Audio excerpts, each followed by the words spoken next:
And for the low, low price of $39,990, you can pick up a rear-wheel drive Model Y. Dang, that's an amazing deal. I'd love to buy one. Can I get one now? No, we've actually removed that option after just 2 days, but you should just get the long range. But that's so much more expensive and less efficient. Man, I wish you would bring back that rear-wheel drive Model Y. Well, after a couple of years, we decided to bring that back. Okay, great, sweet. I'd love to buy one. Do you live in Canada? No. How about Mexico? No. Do you live anywhere in Europe, Asia, or Australia? No, I live in the US. Well, then I'm sorry, you have to buy the all-wheel drive. Ugh, I'm starting to think you're not gonna make a single-motor Cybertruck, are you? 2 weeks. I know some investors are probably worried about their gross margins or that Tesla's in trouble or whatever, but personally, I think Tesla is better positioned to survive the economic climate we're in right now better than everyone, and as a customer slash Tesla enthusiast, I'm even more excited to see how aggressive Tesla is getting with their prices and their offerings, because this is just so much more fun for me to talk about, you know? All those years back where the gross margins were so crazy high, it was discouraging seeing how many people out there were saving up for their dream cars, and every week or two I have to post another video about how the prices are getting worse and worse and the cars are getting more and more expensive. But now, because it's a more competitive time and Tesla is building up enough supply to match demand and now cutting prices left and right, they're doing a lot of really encouraging things that are beneficial to us, the end consumer. So for one, a couple of days ago they cut prices both on the Model 3 and the Model Y. So once again, it is awesome to finally see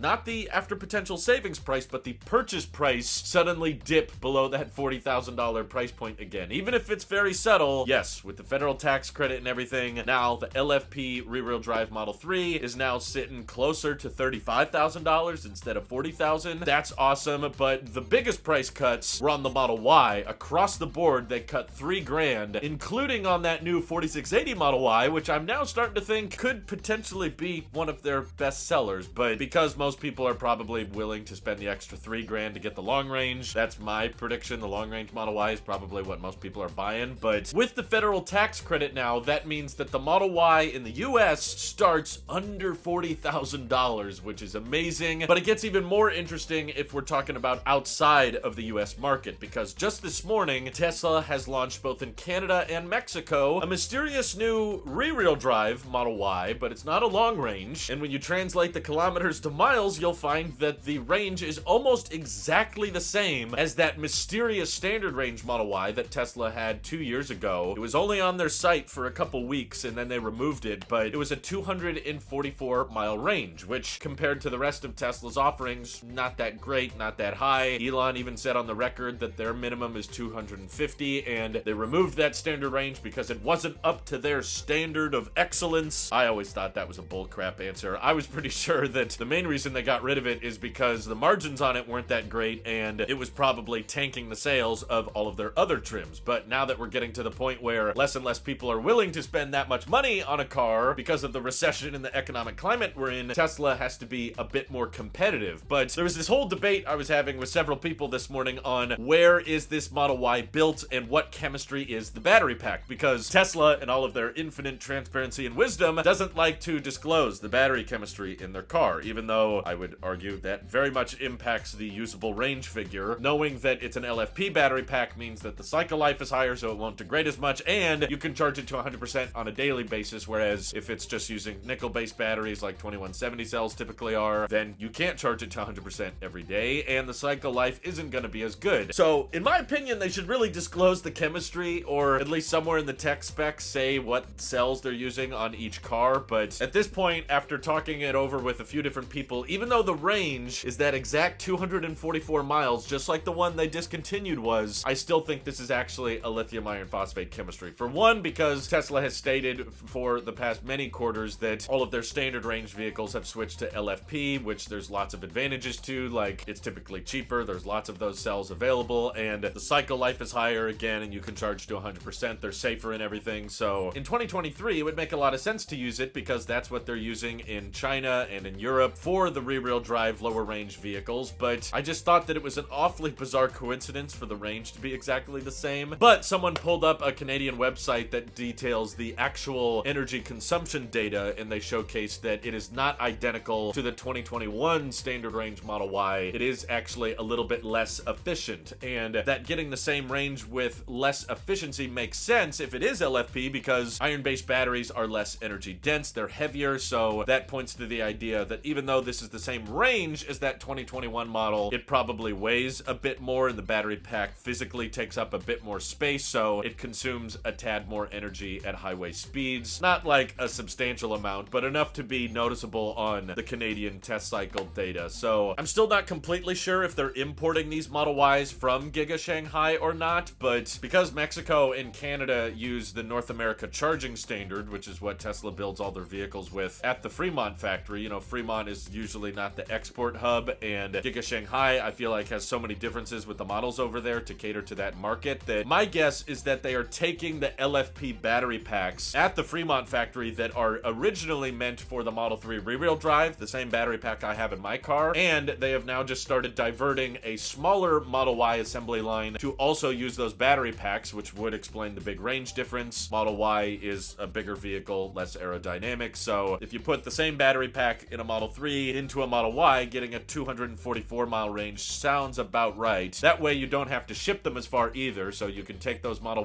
Ys, ship them to Mexico, ship them to Canada, and the main reason I think they're offering these is because there's a lot of government subsidies once the Model Y price dips below that 60,000 Canadian dollar price point. They get all of these extra subsidies, which makes the Model Y way more affordable, but it's still definitely a bummer that we can't get that freaking option here. It may be because it's using an imported battery pack, so it wouldn't qualify for the $7,500 tax credit if they offered it here, so it would probably be a bit redundant, you know, if they offered a standard range all-wheel drive Model Y like they're offering right now, but then also a standard range rear-wheel drive, and there's still a long-range Model Y and a performance Model Y, 4 different trims. That doesn't really sound too much like Tesla. And again, that all-wheel drive Model Y that's using the 4680 cells, that would get a $7,500 credit, whereas the LFP Model Y would only get $3,750, so you'd have to price the rear-wheel drive Model Y a lot lower for it really to be worth it to anybody. So my guess is, unfortunately, this is a Model Y that's just not meant for the US market. They're just gonna keep telling us to buy the 4680 Model Y, but honestly, because of that $7,500 credit, it's still an amazing deal. Also, it's like a 280 mile range instead of 240, and it's all-wheel drive, so it's faster and everything, and I guess people in the US market probably care a bit more about off-roading or having that all-wheel drive, but I feel like Canada, with all the icy roads they get in the winter, they probably care about all-wheel drive too. So interesting to see how Tesla is diversifying everything, but do you think I'm wrong? Do you think maybe these are just imported Model Ys from China? I'm still not sure. But the other interesting development that's also changed that we haven't seen for a long time, price increases on both the Model S and the X. They went up a little bit by $2,500, which goes against my predictions. I thought with the inventory rising of the Model S and X, they would lower prices again, but I think because there seems to be a lot of people in the Tesla community concerned about gross margins, Tesla's trying a little bit of pricing and offering trickery. So they increased the price of the S and X about $2,500 across the board, but they are now including 3 years of unlimited free supercharging with those vehicles. So I kind of see where they're going with this, because the supercharging revenue is likely not a big substantial number on their balance sheet, but by increasing the price of the S and X while offering more perks like the free supercharging, that will probably help them increase gross margins by a little bit. Probably not a lot though, because S and X are not super high volume vehicles, but it will be interesting to see in the long run if this affects demand all that much. Like, are a lot more people going to be willing to pay the extra money for the Model S and X if it means that they get 3 years of free charging? It requires you to do a little bit of math if it's really worth it to you, but thankfully we already did it. So roughly, because supercharging is not the same price everywhere, these numbers are not super exact. So roughly 1,000 miles of supercharging cost about $75. So within the span of 3 years, for that extra $2,500 to be worth it, you basically have to drive like over 33,000 miles just off of supercharging before that actual premium would be worth paying for. So I guess another way of looking at at this rather than the 3 years is you're paying an extra $2,500 for about 33,000 supercharging miles. For some of you, if you road trip a lot, that may be worth it, but honestly, I feel like most charging, just for convenience sake, is typically done from home. So unless you live really close to a supercharger, you're probably not going to hit 33,000 miles of supercharging within 3 years. So I would argue it's kind of not worth it. And on my own personal note, I kind of wish Tesla wouldn't incentivize people to buy cars based on free supercharging, because while it is a nice perk to the end customer, it encourages poor charging behavior, because now if you know that charging at a supercharger is going to be cheaper than charging from home, you are incentivized to clog up superchargers, sit there, charge up all the way to 100% because every kilowatt hour is free to you. So that is going to push more Model S and X owners to sit at superchargers for longer periods, or to go and charge at superchargers when they don't really need to. I would rather Tesla try to motivate more people to charge from home. So maybe that includes, hey, if you buy a Model S and X, you should get a free wall connector or something, or even we'll help pay your electric bill for the first couple months of ownership or something like that. Or the other one that I haven't seen Tesla budge on that would be cool is offering, you know, maybe lifetime premium connectivity or 3 years of premium connectivity, or perhaps offer full self-driving free for a year or free for 2 years. Something that makes the vehicle feel like a much better deal because you're getting more perks out of it, that doesn't encourage people to clog up the superchargers, because there's a lot of regions and there's a lot of places where there's still lines forming, and those superchargers are getting busier and busier as Tesla is delivering more and more cars. So I would rather not clog them up if it can be avoided, but I guess Tesla just feels the most comfortable handing out supercharging miles opposed to any other perk. But another change in terms of their online perk configurator that I thought was kind of weird is the yoke is no longer a free option. So all Model S and X's are coming with the steering wheel now by default at no additional charge, but you have to spend an extra $250 to get the yoke. I found that kind of weird. I assume that means that most people are opting for the steering wheel now, but also Tesla's had a lot of issues with their yokes and people having to replace them because of this peeling that's been going on with them. So my theory is that they're trying to motivate you to not buy the yoke, because if you do go forward with the yoke as of right now, that probably means it's going to wear out, and then a year or two after you're driving, they're going to have to replace that yoke for free because it's under warranty. But Tesla has said that they have a future yoke iteration in the works that they plan on rolling out later in the year that should last longer and not have those material issues, but still offering the dated and broken yoke design for $250 now. That just seems weird to me. Personally, having tried both at a showroom, I still very much prefer the yoke over the steering wheel, but now I'm not so sure. If I was in the market for one, would I pay an extra $250 just to get that yoke?